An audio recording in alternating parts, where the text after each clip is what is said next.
In this video we'll try and explain the mechanism for electrophilic addition, which is what takes place when alkenes react, breaking the double bond and adding things across the double bond. We'll show and explain this mechanism by using curly arrows.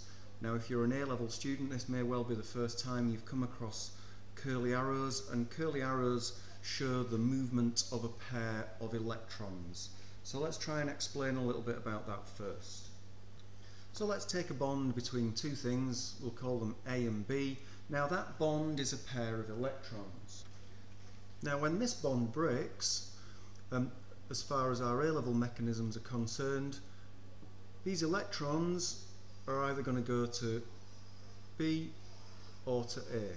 So let's say that we're going to give those electrons when the bond breaks and give them to B. We could use a curly arrow to show that those electrons are going from the bond and going to B, like so. Well, we can see that there's now no bond between A and B.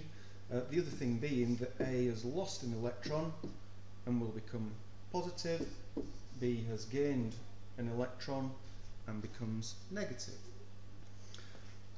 Another very common way for electrons to move in chemical reactions, which we need to show in a mechanism, it may be that an atom has spare electrons, so it has a lone pair. In this case, A has a lone pair, and it might be able to form a bond with B. So those electrons start with A and they end up in a bond between A and B.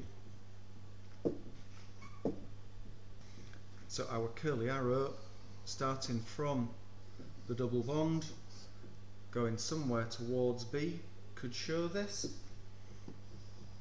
which is happening there.